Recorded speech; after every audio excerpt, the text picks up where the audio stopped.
басим бадри мисрӣ аз ҳисоби парвариши навъҳои нодир ва гаронбаҳои паррандаи хонагӣ шӯҳрат ёфтааст.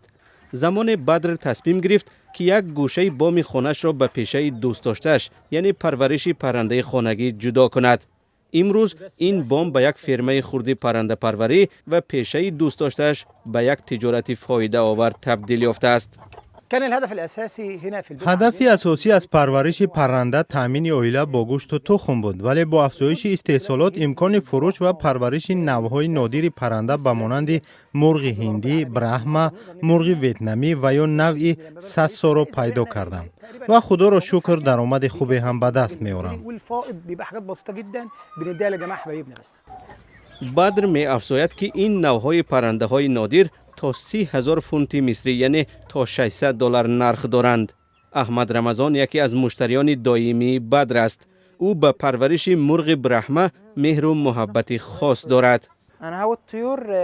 ман аз 6-7 солагиам то имрӯз ба парвариши парранда машғулам. ҳар дафъа мегӯям ин пешаро хотима бахшида паррандаҳоямро мефурӯшам, вале баъди як ҳафта боз парранда харида парвариши онро идома медиҳам. ба хусус хонаамро бо мурғи ҳиндиву брахма ороиш медиҳам.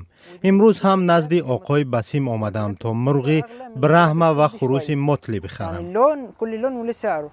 ба қавли басим мурғи нодир ва ба вижа садои нотакрораш муҳити хонаро орому осуда мекунад. ҳоло басим ба парвариши мурғобӣ низ рӯй овардааст.